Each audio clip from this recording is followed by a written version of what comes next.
Rehabilitation centre வந்துட்டு இப்போதைக்கு நம்ம ஊரில் அதிகமாக தேவைப்படுது. எதுக்கு அப்படின்னு நீங்கள் பார்க்குறீங்களா? நம்ம மக்களை வந்து புரிஞ்சிக்கவே முடியாதுங்க. இந்த ஆட்சியில் நிறைய ஒயின் ஷாப்பெல்லாம் திறந்து வச்சுட்டு அதனால தான் மக்கள் குடிக்கிறாங்க அப்படின்னு ஒரு தரப்பு சொல்கிறாங்க. சரி, விஜய் அவர்கள், நம்முடைய சிஎம் விஜய் அவர்கள் ஆட்சிக்கு வந்ததுமே வந்துட்டு முதல் சைன் வந்துட்டு போதையை வந்துட்டு தடுக்கிறதுக்கான ஒரு குழுவை வந்துட்டு அமைக்கணும் அப்படின்றதுல போட்டார். அதன்படியே வந்துட்டு அவர் ஸ்கூல் பக்கத்தில் இருக்கிறது, காலேஜஸ் பக்கத்தில் இருக்கிற வைன் ஷாப்ஸ் எல்லாம் வந்துட்டு அவர் எடுக்கிறதுக்கு சொல்லியிருக்காரு. அதன்படி வந்துட்டு மூடியும் விட்டுருக்காங்க.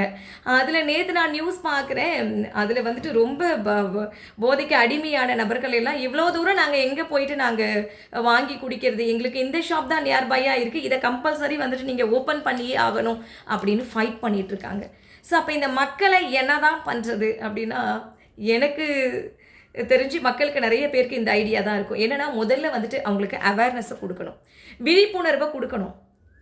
அதுக்கப்புறமே தான் அவங்களுக்கு வந்துட்டு சில பேரெல்லாம் ரொம்ப அவங்களுக்கு ஒரு அவேர்னஸை கொடுத்துட்டு அதுக்கப்புறம் அவங்களுக்கு மறுவாழ்வு மையம் அப்படின்னு சொல்லுவாங்க இல்லையா, அது அந்த ரீஹாபிலிட்டேஷன் சென்டர், அதை வந்துட்டு அவங்களுக்கு உருவாக்கி கொடுக்கணும். அதுக்கப்புறம் அதிலிருந்து வெளியில் வந்ததுக்கப்புறம் அவங்களுக்கு ஒரு வாழ்வாதாரத்துக்கு உண்டான, அவங்கள பிஸியாக வச்சுக்கிறதுக்கு வேலைவாய்ப்பை ஏற்படுத்தி கொடுக்கணும். இந்த மாதிரி ஒரு விஷயங்களை அவங்களுக்கு நம்ம கொடுக்கும்பொழுது தான் அது சரியாக வரும். அதாவது அவங்கள வந்து வெறுக்கிறது வந்துட்டு ஒரு நல்ல சமூகம் கிடையாது. அவங்க அந்த போதைக்குள்ளே சிக்கிட்டாங்க, அவங்க அதுக்கு அடிக்ட் ஆகிட்டாங்க. ஆனால் அவங்களுக்கு இது என்னெல்லாம் பண்ணி அவங்கள வெளியில் கொண்டு வர முடியுமோ அதை வந்துட்டு வெளியில் கொண்டு வரணும். அதுதான் அந்த மறுவாழ்வு மையம்.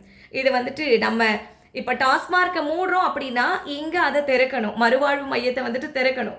திறந்து அவங்களெல்லாம் கூட்டிகிட்டு வந்து அவங்களுக்கு கவுன்சிலிங் கொடுத்து, இங்கே பாரு உன்னால் உன் குடும்பம் எப்படி போயிட்டுருக்கு. ஒரு குடும்பத்துக்கு பிள்ளாரே வந்துட்டு அப்பா தானே, அப்பா சரியில்லைன்னா அந்த குழந்தைங்களோட எதிர்காலம் என்ன ஆகும், அவங்க எப்படி படிப்பாங்க? ஸோ இதெல்லாம் அவங்களுக்கு சொல்லி புரிய வச்சு அவங்கள அதிலேருந்து வெளியில் கொண்டு வந்து அவங்களுக்கு ஒரு வேலை வாய்ப்பு இதெல்லாம் ஏற்படுத்தி தர்றதும் அதுவுமே அரசோட கடமையாகத்தான் இருக்குது. முதல்ல அதையும் பண்ணால் கொஞ்சம் நல்லாயிருக்கும். ஏன்னா இமீடியட்டாக நம்ம க்ளோஸ் பண்ணுறது வந்துட்டு நல்ல விஷயந்தான், அதை நான் இல்லைன்னு சொல்லலை. சில பேர் ரொம்ப அடிக்ட் ஆனவங்க என்னென்னா அது குடிக்காமல் இருக்கவே முடியாது அப்படின்ற மாதிரி எக்ஸ்ட்ரீம் லெவலுக்கு போனவங்க எல்லாம் இருப்பாங்க இல்லை.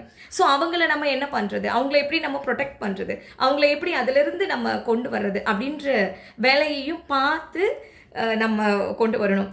எனக்கு ஐயா சீமான் அவர்கள், அவருடைய ஸ்பீச் எனக்கு ரொம்ப பிடிக்கும். அவர் என்ன சொல்லுவார் அப்படின்னா, நீ மரம் வெட்டுற அப்படின்னா உனக்கு உன்னோட மரமாகவே இருக்கட்டும், அதை நீ வெட்ட போகிறேன்னா எங்கிட்ட பெர்மிஷன் கேட்கணும். அதாவது அவர் ஆட்சிக்கு வந்ததுக்கப்புறம் இப்படி பண்ணுவேன் அப்படின்னு சொல்லுவார். சரி, ஓகே, அப்படியும் எனக்கு தேவை இருக்குது, மரம் வெட்டணும் அப்படின்னு வந்து கேட்குறாங்க அப்படின்னா மரம் வெட்டு, பரவாயில்லை, 100 மரத்தை நட்டுட்டு அதுக்கப்புறம் ஒரு மரம் வெட்டு அப்படின்னு சொல்லுவார். எனக்கு ரொம்ப பிடிக்கும் அந்த கான்செப்ட்.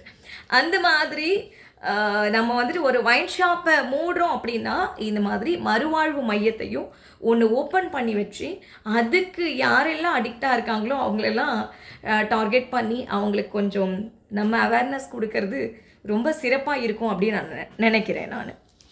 ஸோ அப்படி பண்ணால் கொஞ்சம் அதிலேருந்து, ஏன்னா ஸ்டாப் பண்ணுறது மட்டுமே அதுக்கப்புறம் என்ன ஆகும், நிறைய சந்து கடைகள் வந்துடும். ஓகே, அவங்க இல்லீகலாக அதை பண்ணுறதுக்கு ஆரம்பிச்சிடுவாங்க. எப்படியும் பஸ் பிடிச்சி ட்ராவல் பண்ணி ஒரு மாதத்துக்கு தேவையான சரக்கெல்லாம் வாங்கி வச்சுட்டு குடிக்கிற நபர்களும் இருப்பாங்க. ஸோ இது எங்கே இருந்து நம்ம பண்ணணும், இந்த தவறை வந்துட்டு நம்ம களையணும் அப்படின்னா அதனோட வேர் எங்கே இருக்குது அப்படின்றத நம்ம பார்க்கணும். அடிப்படையில் வந்துட்டு அவங்களுக்கு அந்த அவேர்னஸை கொடுக்கணும். இது வந்து தவறு, இது பண்ணக்கூடாது, இதனால நமக்கு ஹெல்த் ஸ்பாயில் ஆகுது, நம்மளோட ஃபேமிலி அஃபெக்ட் ஆகுது.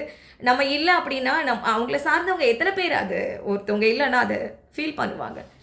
ரொம்ப பெயின்ஃபுல்லானது இல்லையா அது, அதை அவங்களுக்கு புரிய வைக்கணும். ஸோ இப்படி பண்ணுறது மூலமாக தான் ஒரு புரிதல் அவங்களுக்கு வரணும். அப்போ தான் இதை ஸ்டாப் பண்ண முடியும். ஒன்லி வைன் ஷாப்பை மூடுறதுனால மட்டும் இந்த போதை பழக்கத்தில் அடிமையானவங்களை நம்ம வெளியில் கொண்டு வர முடியாது. ரைட், இது பண்ணால் கொஞ்சம் நல்லாயிருக்கும். நன்றி.